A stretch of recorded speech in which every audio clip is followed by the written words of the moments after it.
The state of Colorado has experienced more than 500 earthquakes since 1867. People say, we don't have earthquakes in Colorado, do we? And they're a little bit startled to learn that Colorado has had earthquakes and has had major earthquakes, and also has faults that are in the National Earthquake Hazard Map as being capable of generating large earthquakes in the future. Colorado is famous for triggered or induced earthquakes. That is, that humans have done something that have caused an earthquake to go off. So the most notorious ones that occurred at the Rocky Mountain Arsenal during the early 1960s. And there were at least 12 earthquakes that occurred there that did damage in Denver. A lot of people don't realize that we have a lot of natural earthquakes also. One of those occurred in 1882, and that was the largest earthquake that we have experienced in historic times in Colorado. That was a magnitude 6.6. And it did damage all up and down the Front Range. It was strong enough, even though it was 60 miles away, to knock out power in Denver. The model that the Federal Emergency Management Agency has tells us that if a similar sized 6.6 magnitude earthquake occurred in the same spot today, we would suffer about $2.8 billion in economic loss. The earthquake hazard in Colorado is pretty well distributed across the state, with the exception of the northeast part of the state. We have young faults that are capable of generating large earthquakes over the rest of the 3/4 of the state. The Sangre de Cristo Fault, which we're standing on right here, the southern Saguache Fault, which runs from Salida up to Buena Vista along the west side of the valley, and the Chirrahua Fault, which is out on the plains north of La Junta. We're standing right here on the northern Sangre de Cristo Fault, and this fault is one of the major faults in the entire state of Colorado. What it separates is the crest of the mountain range here on the Sangre de Cristo from the same rocks that are buried about 10 to 15,000 feet below the valley floor out here. You notice how the ground slopes very gently up towards where I'm standing right here, and then suddenly it jumps up about 6 or 8 feet, and then it flattens out at that same gradient that we have right here. What this tells us is that a fault has displaced the ground surface from here up to that level behind me. We can't really walk up and put our finger exactly where that fault is on that little steep escarpment there.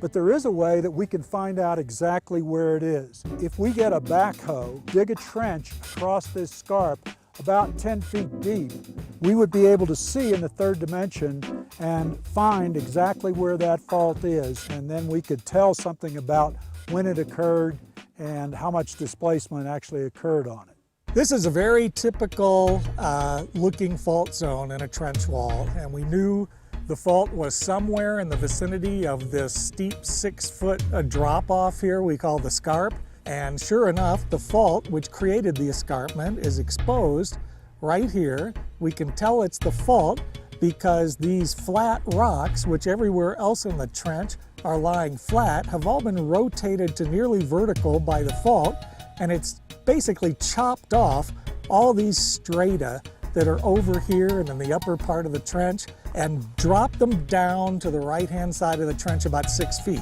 And that's what caused this 6-foot high little hill that we trenched across. Some people tend to think about faults moving slowly over time, but you're telling me that this probably occurred very quickly in a minute or so, this whole 6-foot offset that generated a large earthquake. In the western United States in the last 50 or 60 years, there have been a dozen of these kind of magnitude 7-ish earthquakes that have ruptured to the surface, and when they do, they create a vertical wall of dirt here where the upthrown side is jacked up above the downthrown side, and it looks just like this. If you dig a trench across those things the day after they happen, those trench walls look exactly like this one. Tell us how you're going to figure out when that earthquake actually occurred.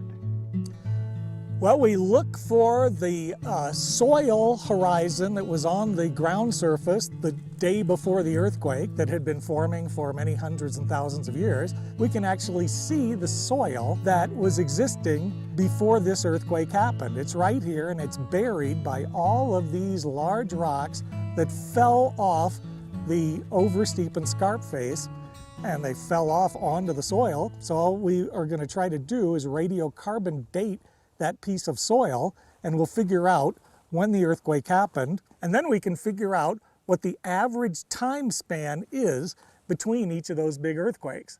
If we know when the last one happened, we can estimate when the next one will happen. About how much time do we find happens between major earthquakes? According to the data we have, about 7,000 to 10,000 years between these big magnitude 7 earthquakes.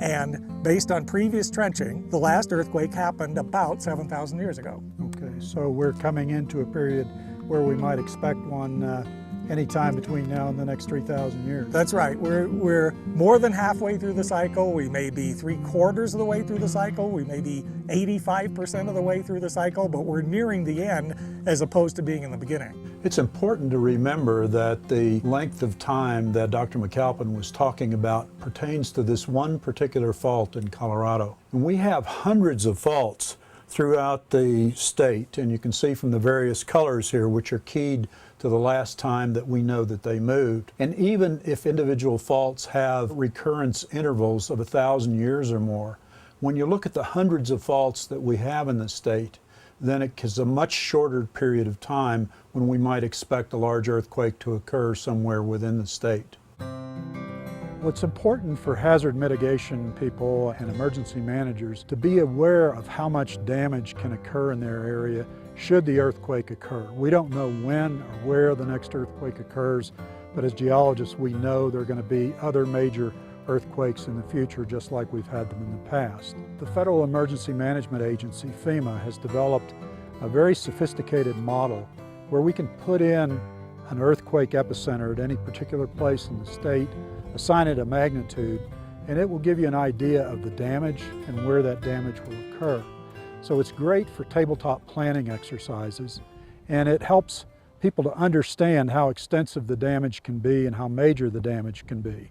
We have some other tools that mitigation folks can use. We have an online earthquake and fault server that will show you where the young faults are in the state that we know of. They also will show you where the historic earthquakes are located that have occurred. You can mouse over an earthquake and see the magnitude and the date that it occurred. You can mouse over the faults and see the name of the fault. If you double click on the fault, it'll bring up a sheet that tells you everything that's in the literature about that fault. We also have an earthquake reference collection. That's over 500 publications that have articles relative to earthquakes in Colorado, and many of those are actually online. And it's my opinion that emergency managers, if they're ready to handle an earthquake, they can handle any natural hazard that the state can provide for them. As far as individual homeowners, there are simple things that you can do that don't cost a lot of money. One of the most important is to be sure to check your hot water heater, if it's gas, to see that it is secured so that it won't fall over and break a gas pipeline and start a fire. Well, statistically, if an earthquake occurs, you're most likely to be in your bed. So don't hang heavy pictures over the head of your bed.